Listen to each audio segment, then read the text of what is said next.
fingers, 2 fingers, this kind of thing, and it can keep I'm going. here with Russell from Flow Windsurf Fins, and he has agreed to show me how you make the best windsurfing fins in the world, maybe?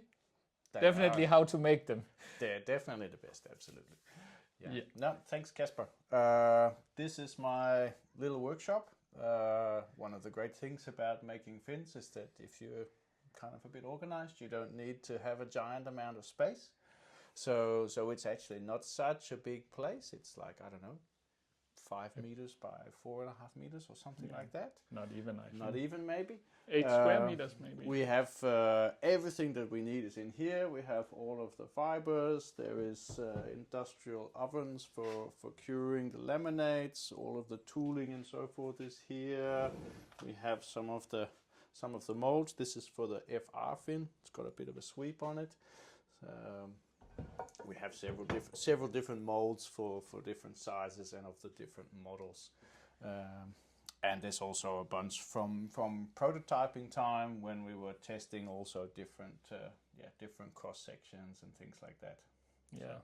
Loads of stuff, and then lots of tools and buckets and buckets and buckets of fins. Yeah. So before there was like, I couldn't even count to that much. There's just many fins here in Russell's workshop, so I can tell that, and I'll also show you how many fins are in, and some are lent out to people that are testing them. So there's crazy amounts of fins. Yeah, we used about 60 to 70 fins in the section development and profile development phase, and a lot of those were actually G10 fins. So we were analyzing different foil profiles and so on, and then checking quickly because you could prototype it a bit faster, and then move through and then make molds of the ones that were the more successful, and then produce some laminates out of those ones and test those and so forth, and then arrive at the ones that we took as the production kind of set shape for a while. Until the next evolution. Until we work out that actually that there's something worth making an update for. So Russell, just to begin, you have a background in composites.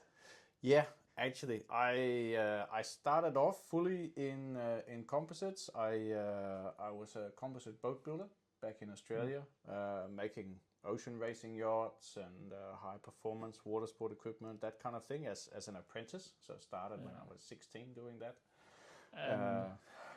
Just to say, Russell is based in Denmark, but you can tell from his not Danglish accent that he's from Australia.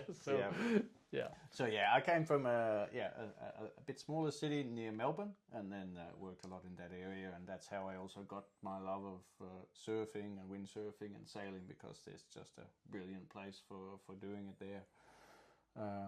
So I had a business after doing my apprenticeship, making a lot of different kind of composite things. Did consulting as well for other companies that were trying to have production set up in Australia, which actually worked quite nicely for a number of years. Unfortunately, at that time, it was mid-90s. It was not super healthy, a lot of the material, and my body started to object to it. So I decided to switch out, and I then studied naval architecture, which is an engineering degree, designing ships. I figured if I was building composite racing yachts and things like that, I'll try and design them as well. So that was kind of the second career phase. Okay. And now you're in Denmark all of a sudden? Yeah, that's actually how I ended up getting to Denmark. I got a really nice job with a good Danish design consultancy called Knud E. Hansen in Helsingør. Worked with them for almost 10 years, designing all kind of things, and was their kind of composite go-to guy as well. And then after that, I got kind of dragged over towards the offshore wind industry, which is how I ended up in Jutland. So I was headhunted by Siemens Gamesa, and then ran all of their marine operations department for another 8 to 10 years or so. So that it was utilizing all of the vessels that I'd been designing that kind of thing for a number of years. So you know a little bit about profile shapes and stuff like that. Yeah, so there was a lot on the development of foil sections and things, and then using that in ship design, and then also in racing yachts and building those things and analyzing all of this. I really geeked out on the development of hydrodynamic things when I was studying. My thesis was also in that area, studying cavitation after foils and all this kind of stuff. So the background is definitely in place here. So Russell is he's just not a guy experimenting in his very well organized shed, I must say. It's much better than my garage, I must say. But you have seen that in some of my early videos. So yeah. So the theory is down, and I can say for the people who didn't say, but can he windsurf, Kasper? And I have had one test session with Russell. You damaged your foot at one point, so we don't do competitions anymore. Yeah, that's right. I had a pretty nasty crash on a mountain bike at one stage, and it ended up completely smashed on my ankle. So it doesn't kind of move quite correct. So I can't really race anymore. No. But I can sail enough in short bits to test effectively and all the rest. And I've just been testing one time last year. We managed to get a short test day in crabby conditions. Before it got too cold. It was very cold. Yeah. And I can say I think I'm pretty okay at windsurfing, but I think actually Russell had the edge on me in top speed that day. Also a slightly bigger sail. A little bit, yes. Yes. Yeah. So. Yeah. Maybe we should touch on the gear then. So, of course, the fin development is one thing. I want to make sure that what I'm testing on is something which is valid equipment. It needs to be a good representation of what is the right gear. So at the moment, I think it's pretty much all FMX boards, mostly from last year. I have one which is from this year, but actually it's not even sailed on it yet. No, hasn't been warm enough or windy enough. Yeah. And then 0.7 sails, which seem like a really good benchmark type of level that a lot of people are also using and give a lot of praise for. So I deliberately don't tune up too extensively on the gear. I try to use it in its most standard kind of configuration because then the fins that I'm feeling is fitting most typical for what most people are doing. So and it's nice because you can say, but was Russell faster because of the fin? No, we have the same board, so maybe just with a little bit bigger sail, and also we had different fins in. We are developing an ultra light wind weapon for me to get out of the jives. So that's why I ended up here in the shed. So that has come off. Now it's getting hot in here, and so now we'll do a little bit about. Russell will do a little bit about foil shapes. Nerd level will be pretty high. You will have been warned, and then after that we'll probably go into how you actually build the fins, the carbon fins. So first, take it away on the foil shapes of fins. Well, one of the principles that we wanted to cover from a design point of view was to make fins that were something that is a step above basically the way that they have been for several years. It's been a long period of incremental evolution in fins, and yes, they're pretty damn good, what's available, but there hasn't been anything which is kind of investing heavily into to do something that can give you the possibility to make something which is significantly better. So that was actually the design point. So to make sure that you would have equal or better performance, but actually be even nicer to use and give more freedom in customizing the feel of the fin. So to do that, I wanted to make sure that we had a foil section that gave me a lot of flexibility in the characteristics.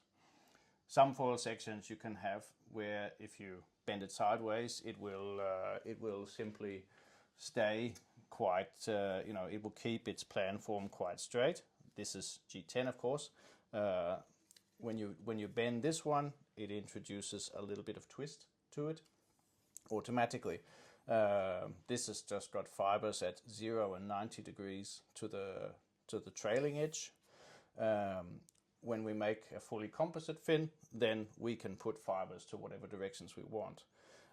But this profile has the main point of lift slowly moving towards the trailing edge as you get closer to the tip, and the rate that it changes has an important impact on how much it wants to twist the fin when it deflects. And we know that we can arrange the fibers to really control that amount of twist, whereas in G10 you can't. So when you're testing, you have to take into account that you know that there is twist there, and what we're feeling for is the difference in the drag and of the feel in several other areas. So we tested a range. So there is, for example, exactly the same fin as this one here, except on this one here we have a slightly different thickness to chord ratio. So this one has a thickness to chord ratio of 7.8. The one here was actually 7.14, and basically that's just changing the thickness of it in this direction versus this direction as it adjusts and goes through. And actually that's like a kind of nominal thickness at a main point back near the top, because as you get towards the tip on the fins, that ratio also decreases a bit. So in relativity, the fin gets slightly thinner for its width towards the tip, which again means that it becomes a bit more soft and a bit more twistable. And we're going to control that when we do the composite laminate. Okay. You have been warned before. Nerd level will be high, and I will not go on an exam telling what I've just learned, because I'm a little bit lost here. So sorry if it was too much. No. We'll just let's take it all the way. The other aspect that we worked on was the profile, and as you can see on these three, the front edge is, kind of line it up a bit. Yeah. The front edge is about the same, but obviously the width of these fins is changing a lot. And we have one which is reasonably narrow-ish by today's standards. Yeah. That's actually very close to the SLS fin that we have as a production model. This is a bit more mid-range for us, which is rather close to the SLR and the SL fin. This one's slightly broader overall than the SLR. This was a prototype. And another, which is quite obviously a very wide fin. This is only a 31 in length. So we're looking at something which has got as much base width as you would have on maybe a 50 or not even some. Sometimes they're not. The reason for doing that is that we wanted to have test results that were going off the ends of the scale, going out of the comfort zone of the range we wanted to test. So we weren't focusing on a narrow area and then extrapolating our data. We were covering a broader range and then concentrating on a narrower part of it, which gives you better results. Okay. But just if, for example, now I know these are just prototypes, but does the fin one compared to the, I don't know, because they are the same length almost. Yeah. Which one would plane first? Of these two, the one with this broader one with a bit more area will plane first. Yeah, but the top speed will be high on that one. Top speed is definitely higher on this one. Yeah. The interesting fact was that if we would, for example, balance up the area, so the area was equal. Keep something standard. Yeah, so this one would be shorter. This would become like 3 or 4 centimeters shorter. Yeah. It doesn't work. Okay. Because you then don't, the point where you're getting the leverage from the fin is much closer to the underneath of the board, and you feel like you don't have enough pushing against you. Okay. So less lift. So even though the areas there, the lift was equal. The lift was equal. The lift is equal. But the point where it comes from is closer to the surface. Okay, so it's like instead of this fin is short and fat, it pushes from here. The other one is pushing from further away, so it's giving more moment on the board. The center of effort is lower down, if you have a narrow fin, it will feel like deeper. It's longer. Yes, compared to that. Yeah, it's a narrower, thin fin, which is long, will feel like it can give you more push under your heels, even though it's not actually providing any more lift in the sideways direction to your board. The interesting thing out of doing this exercise was that there was actually some characteristics from things that were not at all what you would normally try that were fantastic. Yeah.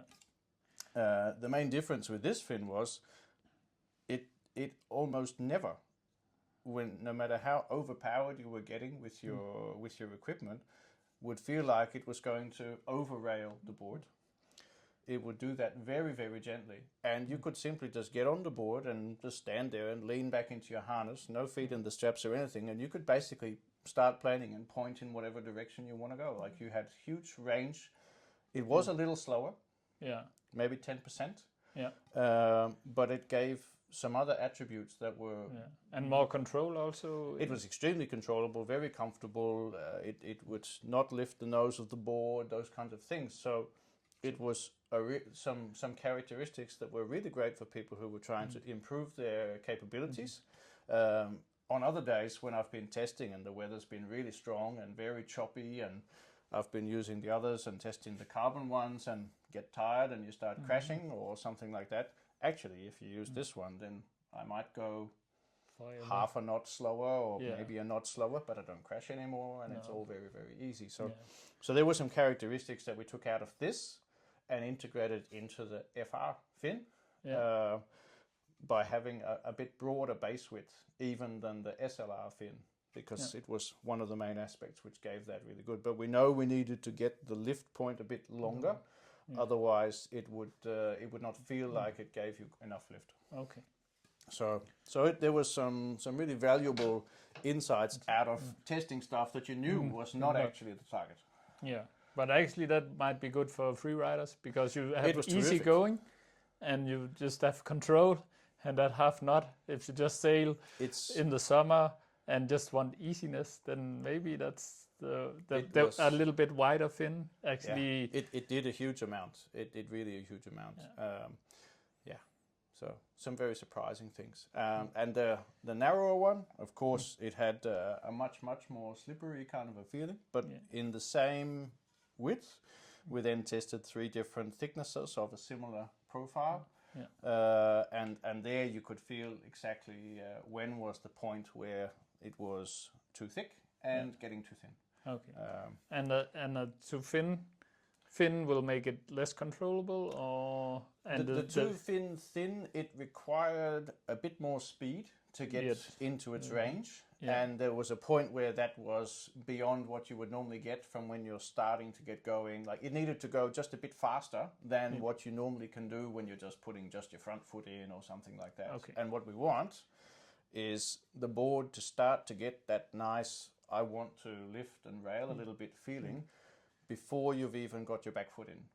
We wanted that to be there when you are still coming out of your jibe. This was a design point. And the thinness getting too small, you could tell exactly where you lost that. There were some tricks that we did to kind of allow us to go thinner, because 7.8 and actually the SLR fin is down at 7.14. That's a relatively low thickness to chord ratio for a lot of fins. It's towards the range that speed fins tend to be. But for us, it actually works, since the back half of the fin, if it's in the second half here, the shape is actually curving in the opposite direction to the first half, and this has a really good effect of reducing the wake that the fin leaves behind, and so it really means that actually... So it has a little bit of drop shape, actually. It does have, it has this drop shape. It means that it's an extremely low drag foil shape. But the behavior of the lift is more like a fin without the last centimeter. and then that's the last in that direction, or in this direction here. The foil performs like something which is almost a centimeter less, and then we're more like in an effective range of something like 8.5 or 9, or just over 9, which is very typical for most other fins. But because we add this, we get this really lovely glide, we get this much earlier lift, and you have a bit more area to simply push against when you're in this lower speed zone. Yeah. And I think you could feel that, actually. Yeah, we did. Russell had some prototypes for me, because after the IFCA World Championships, rethinking all my strategies, and most racing, even in Western Denmark, is done on the 8.4 and the big white slalom board. And there you could just tell that the guys who could get planing fastest from the jibe or stay planing in the jibes, it's just how you win races or get to the next round. It's just get planing, stay planing all around the course. So that's also why I'm working with Russell, so he can make me a super easy fin. That's still, because I'm not. After the IFCA, I realized that for racing around a course, where it's all about acceleration, staying on the plane through the jibes and through the lulls, and if you drop off the plane in a heat that's around 4 minutes long, you're way behind and you don't get to the next round and see you in the C final. So that's also what I'm started looking for, because all the other fin brands also, they work as a high end, or tends to work for most brands, I think. Yeah. I have, if you're really powered up, life is easy.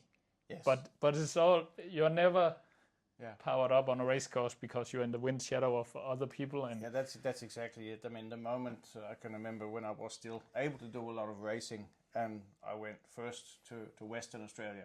Yeah, and there were loads of races there, and at that time it was really like the PWA guys love to go and be there in the off season, which is the peak season for us there, and you would sail around and train during the week, places where it was pretty windy.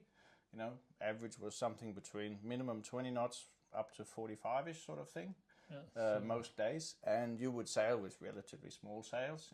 6.6 was a big sail most of the time. You keep speed. And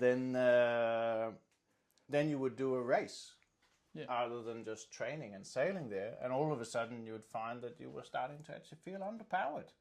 And the reality is, you're trying to track out of somebody's wake. You're getting a bit of wind shadow from other people. You're getting a bit of deflection, and you all of a sudden, as soon as you're in that situation, you always feel like you need to point. Even though you're on a downwind race, you're feeling like you have to climb above somebody, and you just need that extra bit to let you do it. But of course, you can never let it get the negative side, where it's then overpowering you and you don't have the control in the upper end of the performance. And that's really the design point. So that's actually why we ended up with 2 racy slalom fins. There's an SLR, which is really concentrated. Its design driver was go best in race circumstances, which you can translate to it needs to have a lot of range without sacrificing speed.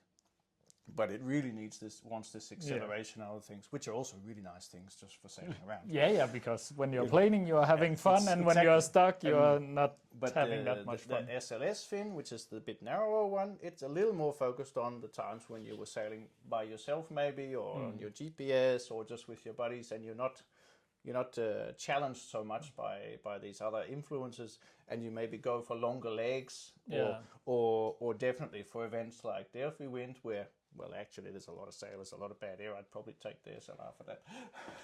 I have done some Delphi. So at Delphi you want control, but actually because the bay is a bay and it's not straight, you end up on going to the south towards Barcelona. You go more and more downwind, and then as soon as you jibe, you actually have to point like really much. And in some of my races last time, in the last race, of course, I missed the finish line by 5 meters, so I had to tag, and that cost me 30 places or something. So actually to have control and the ability to point with a race fin is important.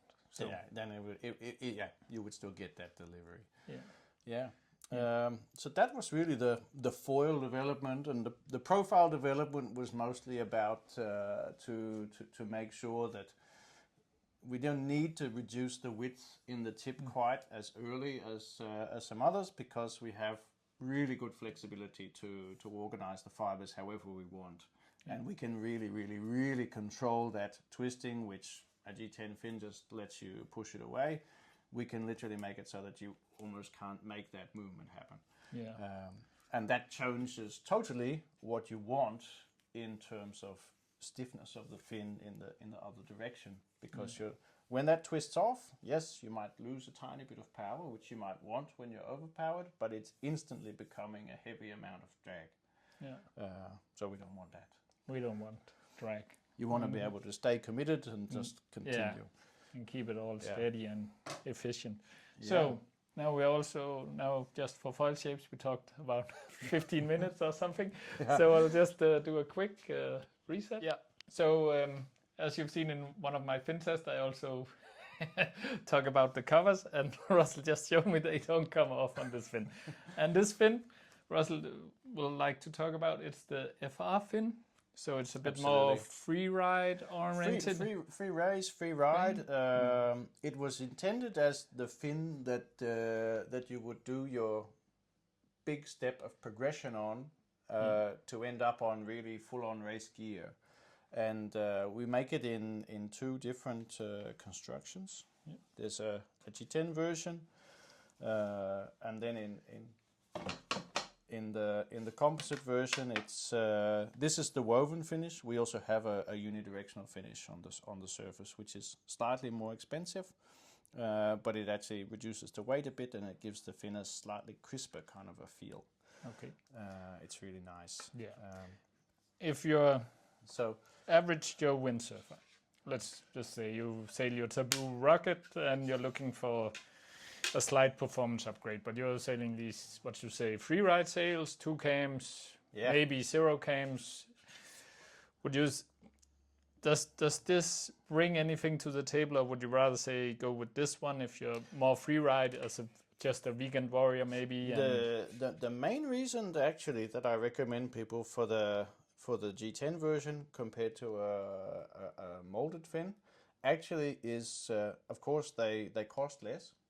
They do have a bit more, quite a lot more twist in the top, but this fin actually still has an extremely good performance, because we specifically adjusted the profiles of the G10 versions to reduce a couple of those negative aspects. And I recommend the G10 ones more if it's a place where you might be likely to damage it. Yeah, like where I live, and in Ringkøbing Fjord or something where it can be shallow some points. Exactly, and it's easy to sand a G10 fin. Yeah, I mean it is. Yeah, exactly. It's easy. And to it's do that. also more durable when you hit stuff. It doesn't. A bit more. Yeah. But as well, I mean, if you would like to have a few fins, it's easier to have a few G10, which are costing about a third less, or compared to the carbon ones. You do get a bit more range out of the carbon fins, but for sure, when you're still developing or progressing, so on, there's quite a time where this is extremely good. We still make it with exactly the same heads and nice bushes and all the rest as the carbon one. So now we are standing here with tuttle box fins. Yes, and that's the only option, or do you also I have the power box option in production at the moment, but actually I still haven't received the molds for it yet. Okay, so that will definitely be an option later. Yes, definitely. So you can say if you now let's say this, the G10 one in the cool red color. Yeah, there's also a white version. The white is up here. The white is, different fin, but also in a nice white. So you can say this will probably be super for everybody, but if you're now a little bit awkward, you could say this really high, tall, skinny guy that doesn't have the weight. I don't know if you've met anybody that is like that at some point. then you can customize this a little bit in the composite version, right? Yes. So let's say when I was a bit younger, I had the same height, of course, but I was working too much, 2 small kids, never eating enough, and never getting to exercise to keep the weight up, also heavy exercising. And I was like 10 kilos lighter than I was now. Okay. So yeah. And then what would you, how do you customize a fin? Also, if I call you and say like, I'm super light, so I need, what do we do then? What do we do different than the standard layup? Yeah. No, what I usually vary is where is it along the length of the fin that the flex will start. Yeah. There's some efficiency differences in that, because if it when the fin deflects sideways, that means that some of the water on the high pressure sides will start to wash slightly downwards, and this introduces a bit of extra drag. So one way, but it also means you get a lot more power, because then the fin is actually providing some lift by bending over, so it does that more, but then it adds a bit of drag at the same time. So obviously, if I'm pushing on the fin and it's a bigger size fin, and I'm about 95 kilos, and we're even on the same size board, so we've got the same amount of leverage for our foot position, but I'm adding an extra 20% leverage on it, then for the fin to deflect off to a nice level without creating too much drag, it's a different curve and a different stiffness that I would have than the lighter person would have. Okay. Ideally, you want it to deflect off a certain amount so that you don't get too much of this induced drag, but you're doing it with less pressure. Okay. So the fin would get softer, and I would make it slightly softer in the more upper part. Yeah. Because then it's a bit easier for more of the fin to deflect. Yeah. And if I would use that fin, I would probably find it would not actually feel that it would be slower or anything like that, but I might feel that it would be a little bit spongy. Yeah. I might not feel that it would give me quite as much stability of the board, so the board might kind of roll a bit, a little bit easier, and therefore I would maybe feel a little bit less control from that. Okay. So I would want more stiffness in the base half compared to a bit lighter person. So if I make fins for kids, teenagers, younger teenagers, quite often they can be pretty tall and really skinny, but really skinny. Yeah. And then specifically, they're not really going to use a shorter length of fin. No. If they want a 37 and you want a 37, and the leverage point needs to be right. Yeah. Otherwise, it doesn't balance up. But they're definitely not putting the same load on it, so they will go much better by having a fin which is softer, but also adjusting where the softness comes in. Yeah, because I was thinking if you have a soft fin, it will generate more power, and then you will actually need to be heavier. So that's a little, I learned something. Yeah, you have to get the balance of it so that it fits the load that's going to go on it. The really critical thing is on anything which is particularly soft, again, if it twists just a little bit, then a giant amount of that surface area just becomes drag. Okay. So and then it'll feel slow. Yeah, so we want it to bend, but we don't want it to twist. Don't want it to twist. Okay. Yeah. Really important. Yeah. Yeah. And we was you were talking a little bit between shooting here, the longest video in the world, that this fin, and you're building one for us to test. You have built it. Yes, that's right. And I have 46 of these. Yeah, there is one of these. So I will actually try this free race fin at some point, and of course we'll put it in a video. So and test it against the normal fins and see. And because you were having a bad day on the water at some point and crushing your ribs last time out. That's right. And then you actually switched to this more curved fin, and then you could actually go with more control and have a good day still, even though you were a little bit it was a pretty overpowered kind of day on big gear, but actually it ended up the FR fin, it was kind of a medium to soft kind of a stiffness that I ended up using, and it was extremely well working. Easy. Really easy, but actually it surprised me. I had very similar levels of pointing and so on to the race fin. Yeah. So now Russell has, yeah, but I will test it and then I'll say if he's right or if he's just gassing us. Yeah. So that was the FR fin, I think. Yeah. Yeah. Yeah, that's right. Yeah. And it's really like amazingly great fin. In particular for guys who are more experienced, when you are in that complete upper end of your gear, for whatever size your gear is, it's really giving you a huge amount back in that sort of circumstance. So when you want like a fin for just completely ruined conditions, it's 30 knots gusting towards 40, and you get this insane sort of short chops or so really that might be the waves. That might be the Defi fin. It could be, it could actually be a small size of this, like a 30 or a 32. It is making everything so unbelievably easy. Yeah, and you want easy as fast in a long distance race. So yeah, I'm not going to Defi this year, otherwise I'll put some in my car right now. But I'll test it some other way. We'll figure that out. Yeah, super. Yeah, that was the FR fin. Now we go into some fin building, I think. So yeah, just got the secret from Russell why his fin cover isn't slipping.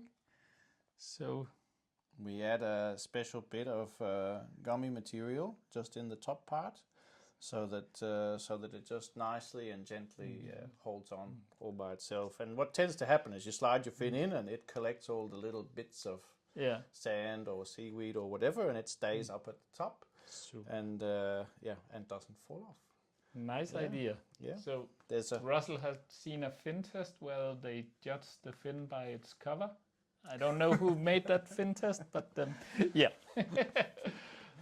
So just to show what we're talking about with Flex, this is a 37 centimeter SLS fin, so it's the slightly narrower one. This is a reasonably soft one. When we're talking about Flex, what are we talking about? And obviously you can pay attention here. Where does the Flex start along the length, and of course how much there is. But we're talking about fins that are really quite soft. So this is it's 2 fingers, this kind of thing, and it can keep going. And what's interesting is as we're doing this, the fin is not skewing off. No, because that would induces drag. A lot of drag. Yeah. Okay. So we want it to flex, but not to twist. Not to twist. Yeah. And there is a different feel. You may try. Russell's fingers are way stronger than mine, but you can see just with one. Yeah, it's a lot of flex, just like that. Yeah. And how do we know how much it bends in the water if you're fully powered up? How far do you think it goes? I don't think it gets much more than sort of like this.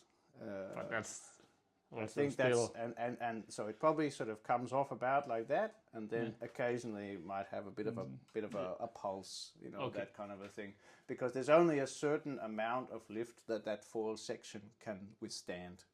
So I don't think it's much more than that sort of a level. But if you think about the amount of weight that you put on it, okay, you have your weight partly supported by your arms, you're partly in your harness, you have a bit of front foot giving you some vertical support, and then you're on an angle and you're pushing kind of down out.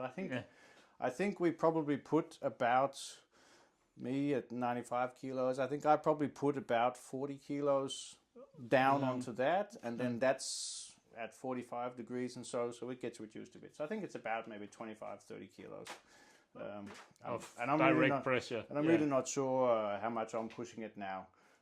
I measure the deflection with a 4 kilo weight at a few different points and measure what kind of deflection I get. And this one would deflect 33 millimeters. With 4 kilos. With 4 kilos placed 2 centimeters from the tip. Okay. That's my normalization. Yeah. Cool. Yeah. Just bendy. Bendy, very bendy. Cool. Yeah. I think for this, well, I'll put. So, the way we make the fins, obviously there's 2 parts, main parts to the fins. There's the fin blade and the head. So we actually manufacture our heads completely separate to the fin. It's not something which just gets cast in. So obviously this is tuttles, and it's in standard and deep tuttle. So these are completely pre-manufactured and separate from the fin. We use a high compression system for doing that. So there is a mold which is the shape for the fin head, the outer shape, and then there's another mold which is the inner shape.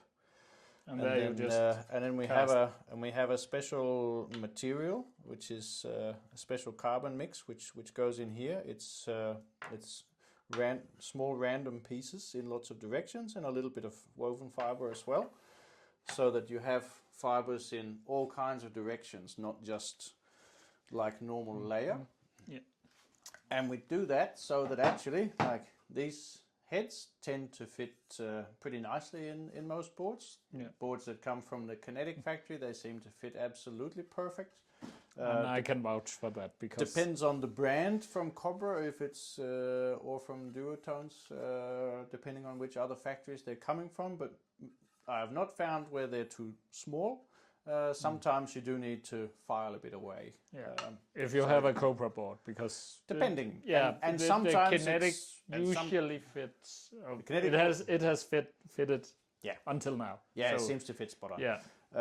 What seems to be a little bit different, some Cobra boards, there's a tiny bit of difference on the angle, so you might actually be doing a baby bit of a correction for that. But always try keep the base flush with the bottom of the board. We use this method because it means we have quite a thick amount of the same carbon material at the front and the back, all around the top. The sides, you don't really end up needing to do much with those, but you can sand it away, and it also still looks exactly the same. It's not changing the appearance, and you can actually take a lot of material off this, and you won't actually weaken it at all. Yeah. So yeah, the goopy mixture goes inside. We guide this in. There's some guide plates. We do it in a big block, like 5 at a time, depending on whether it's deep or other heads, and then compress them like crazy. So you get this totally same quality all the time. Yes, right? Because exactly. It's the key for the manufacturing that we do actually is the amount of pressure which we apply, and making sure that there's the right amount of fiber so that the pressure comes internally all by itself. Okay. So the head comes this way. After we've made the heads, they get a tiny trim on a little machine. I use a jig like this one to help hold everything together. This goes in here. We normally do this in batches. So set that guy in there, make it nice and level. There's a few guide marks on this. We then have the fin blade. This is a G10 one, not coming out of the carbon mold. We have a special template measuring the length and all the different rakes. We mark some measurements on here and some reference measurements here. And then fin is going down inside, and we cast that in with a casting resin, also full of small chopped up carbon fiber pieces. Yeah. So it gets all the way in there.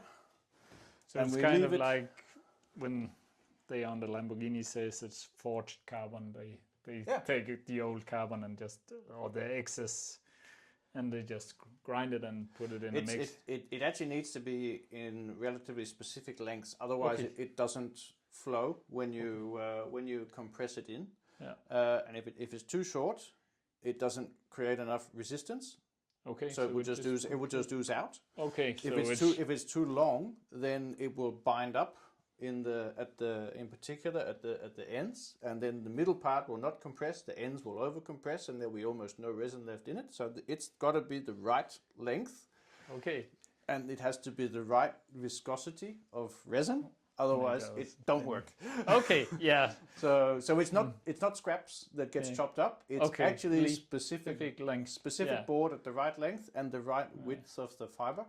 and then it works really nicely every time. Okay.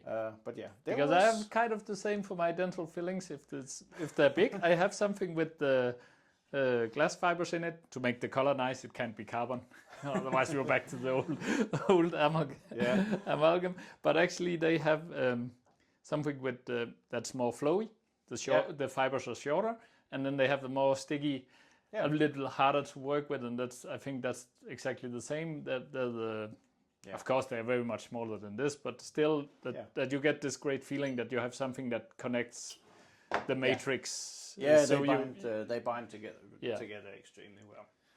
Yeah. So that's actually how the heads are built, produced. After the head comes out of here, it gets a flat part trimmed off. And we then have a special little jig that we use. We place it in here and it gets ground in this direction to make sure it's perfectly horizontal, like 90 degrees to the other way. This is also the jig which we use to drill the bushing holes and so on in the fin heads. And it's the position for going down this way as well and so on. So super. Yeah, cool. And I put a little adapter in when it's for deep or short. Yeah.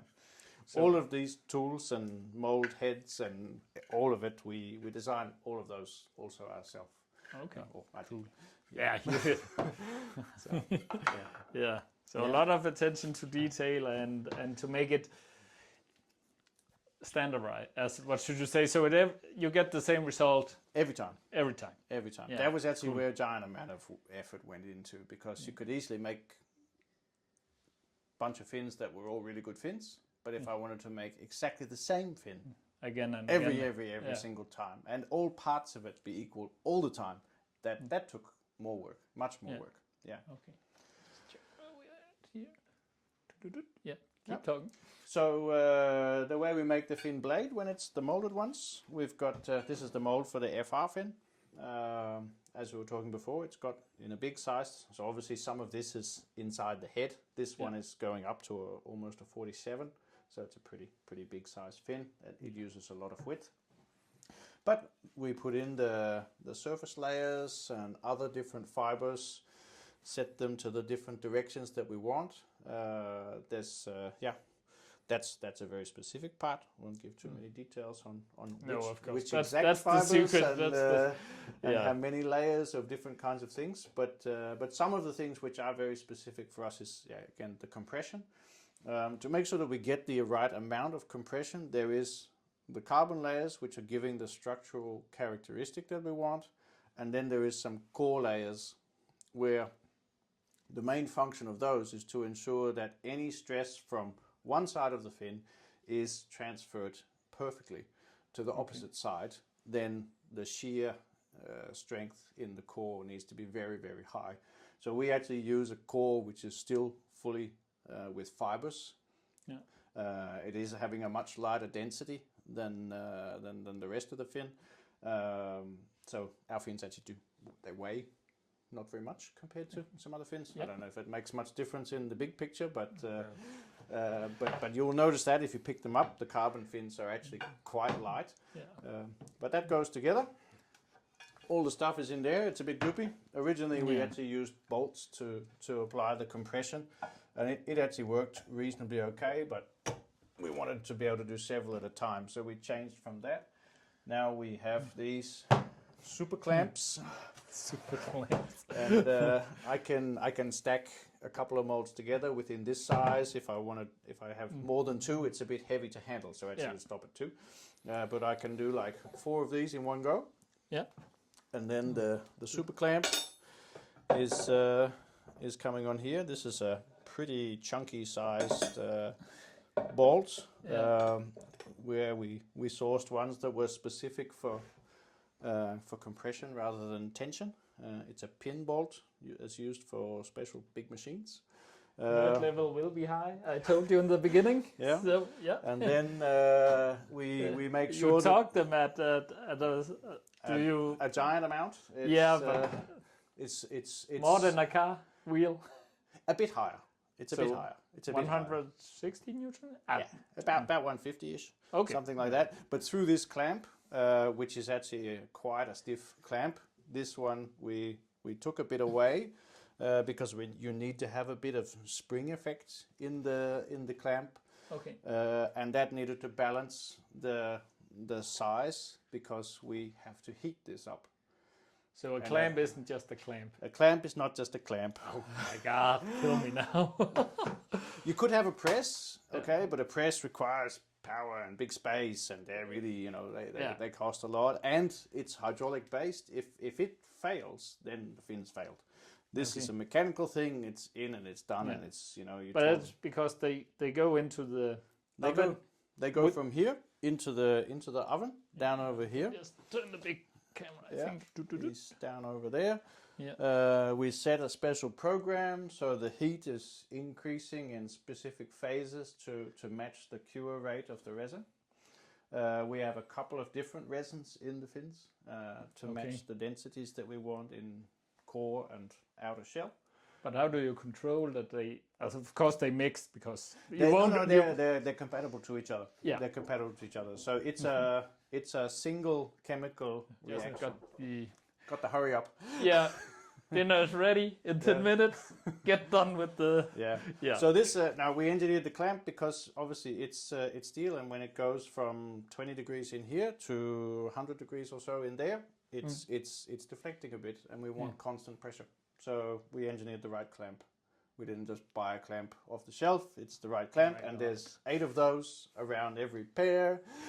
So 8 for each. Yeah, for each stack that you put in. There's the bank of clamps over here. The bank of clamps. Yeah. So lots of squish. So a clamp isn't just a clamp. Let me see what we are pointing at. It's pointed here.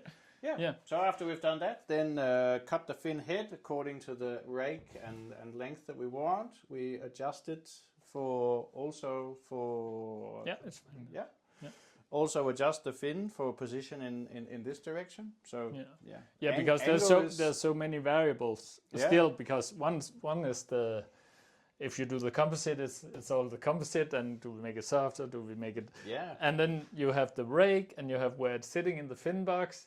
Yeah. And there's just so many. Yeah. You have really a big number of variables, which actually means that you can still make a quite custom impact on a G10 fin. Yeah, because you can play around. The rake especially, but also moving it forward and aft. And since we have such a thin back edge, we can also take a bit away at the tip, we can take a bit away at the bottom, or we can make it other kinds of things, and then make a personal adjustment on so that it's still absolutely perfect, but then a fully individual shape as well as flex and all the rest. And that we do on both the molded and the G10 ones.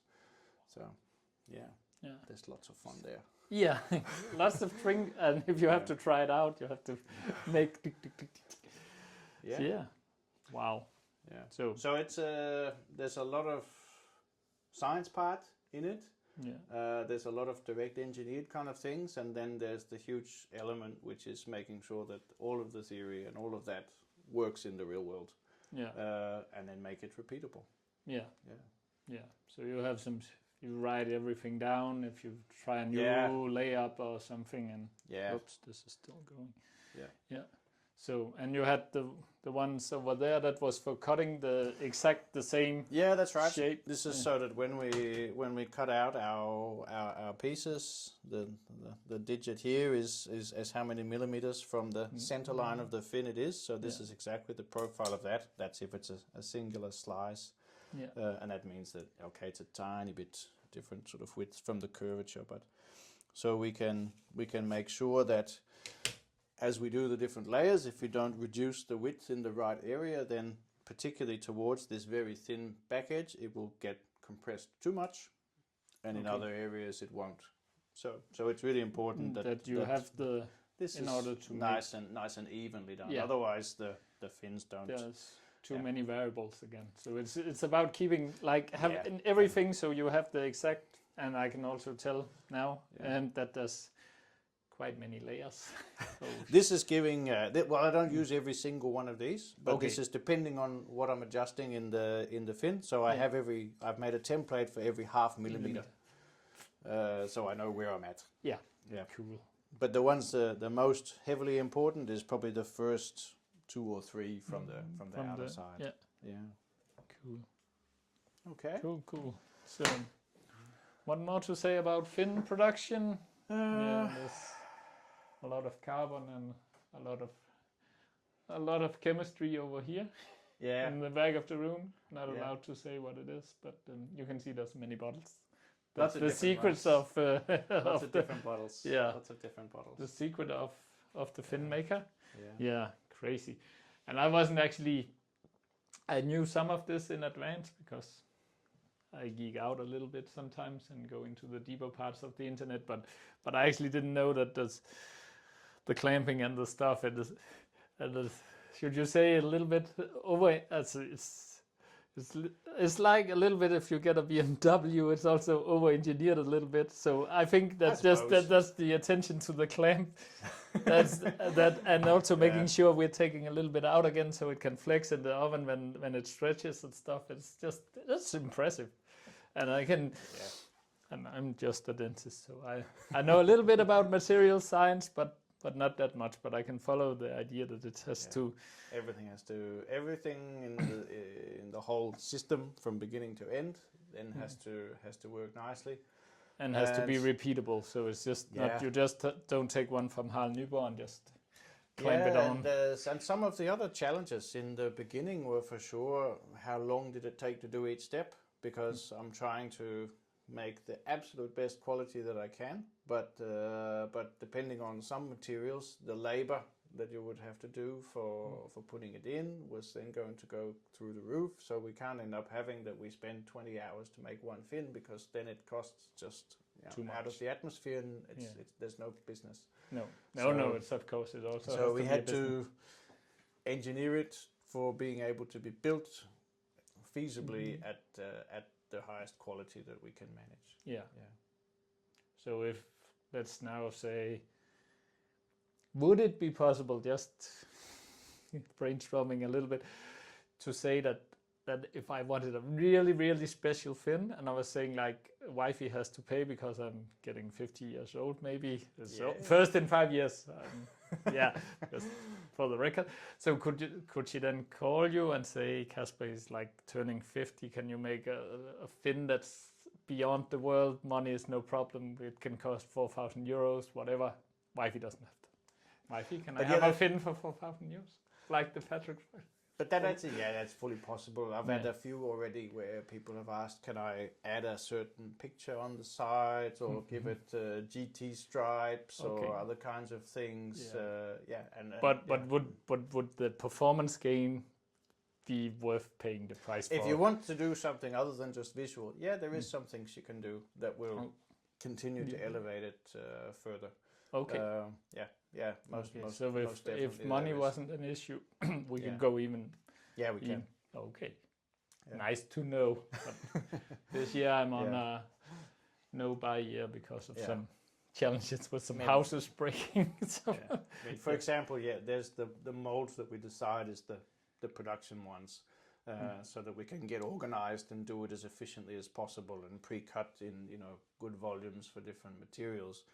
We also have other molds which were part of testing where we know for certain people that this is going to be a better thing, but then we need to individually cut and be much more. It just takes much more time, so we can adjust shapes and make that more customized, and we can also do customization even on an existing one with the different ways of fibers and. Yeah, there's no end to how much you can pour into it if you really want to. Yeah, super nice. So this was an introduction to fin building. How is it made? Almost that no trade secrets were given away, I think so. No, but now you've seen we call Russell's workshop and how he makes his fins, and I will of course do a follow-up because we have some fins to test at some point when it gets weather. Also, there hasn't been any wind in Denmark for the whole winter almost. It feels like that. Not so much. No. Yeah. So thank you very much, Russell, for the insights. And I hope you like this long and very nerdy video. Now we have to go to dinner. Yes, we've been told. Yeah, so that's how it is. Okay. Yeah.